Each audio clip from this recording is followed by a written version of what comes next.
Is Stellantis a buy or a sell? Let's get started with the model. This is a large cap company, 37 billion market cap. They're trading at $13 a share, and they have 2.9 billion shares outstanding. Stellantis makes and sells the following cars: Alfa Romeo, Chrysler, Dodge, Fiat, Jeep, Maserati, and many more. It was founded in 1899 and is based in the Netherlands. Let's look at their financials. The way you value a company is you estimate the free cash flows into the future, and then you discount those numbers back to today's value. That's what we're doing in this video. And free cash flow is cash flow from operations minus capital expenditures. Look how much their free cash flow has grown from 9 billion up to 13 billion. Margins aren't so great, but they are a car manufacturer. Consistently 6%. Net income is a profit or loss on the income statement. It's revenue minus expenses. That's also grown a lot from 15 billion to 20 billion. They report their financials in euros, but I converted to US dollars since we're looking at the ticker that trades in the US. Revenue is the sales for the company, and that grew from 155 billion to 207 billion.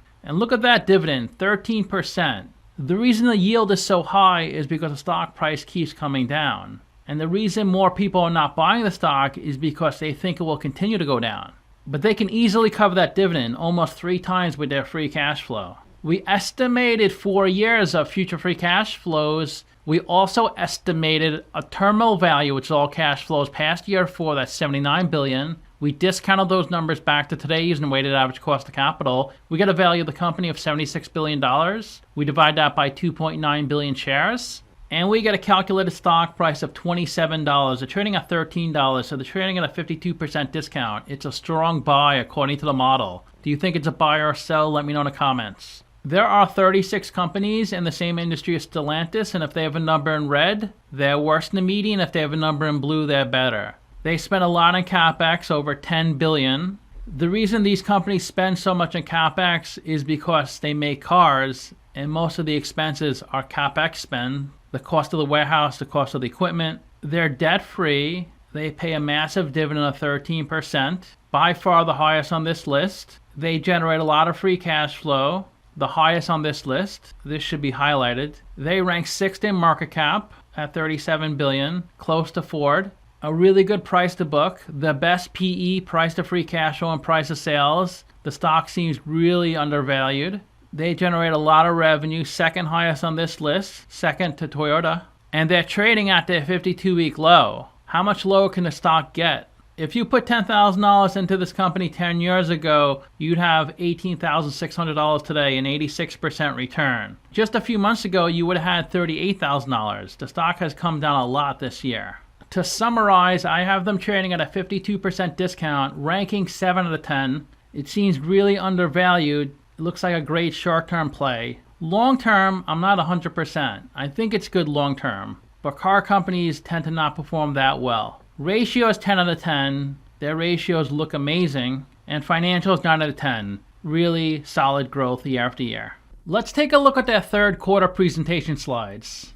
Their shipments for the third quarter, 1.2 million vehicles. Last year, 1.5 million, down 21%.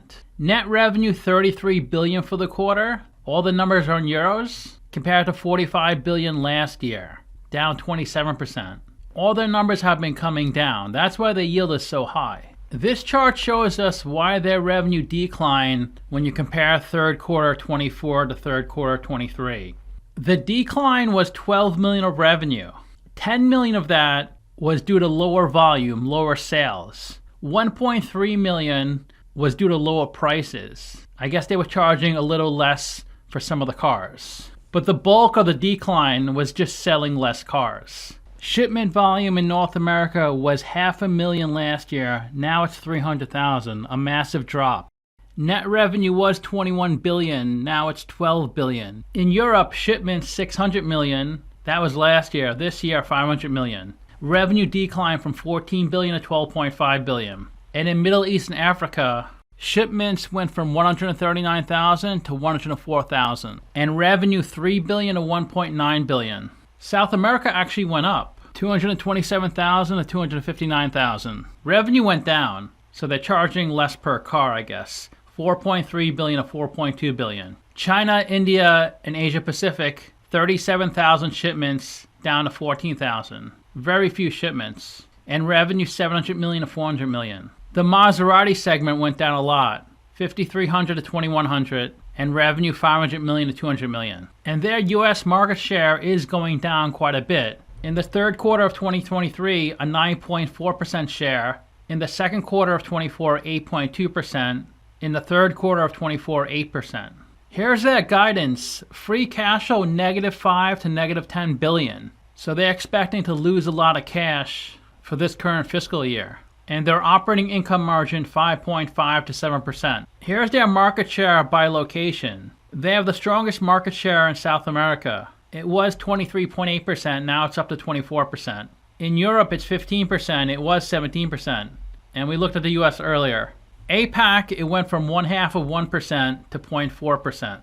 Let's look at a company on Simply Wall Street. Its last price, 37 billion market cap, down 7.5% in the past week, down 45% in the past year. They IPO'd in February 2021 at $15. And by October, they fell to their all-time low, a little under 12. It's getting close to that point now. I think it may fall into single digits. They did peak close to $30 in March 2024, but ever since then, it's really come down a lot. Simply Wall Street's valuation is 21. They say the stock is 38% undervalued. 26 analysts priced this stock at 15. Here's their revenue since 2013. It was 53 billion, and it was pretty steady for a while. It did come down to 36 billion in 2020. That's from COVID. Then it shot up, 150 billion for 2021, 190 billion by mid-2023. It's come down a little bit to 176 billion. All these numbers are in euros, but US dollars is just slightly more. I think it's like 3 or 4% higher. They pay an annual dividend, and according to this chart, the yield will be 8.4% by 2026. In April 2024, they paid 1.15 euro. They paid a little more in 2023, 1.34. I wonder if they're going to pay a dividend in 2025. I have a feeling they're not. In the past year, only insider selling, no buying. 37% of the companies owned by institutions, 31% by the general public, 24% by private companies, 7% by venture capital or private equity firms, and 1% by the government. The biggest shareholder is the Agnelli family. They own 16% of the stock. Giovanni Agnelli founded Fiat in 1899. The next few shareholders, I can't really say their names. Then you have Amundi, the French asset manager, BlackRock, Vanguard, the Bank of Italy, Geode, Merrill Lynch, and to round out the list, Invesco. Their employee count went from 184,000 in 2014. It peaked at 282,000. Now it's 258,000.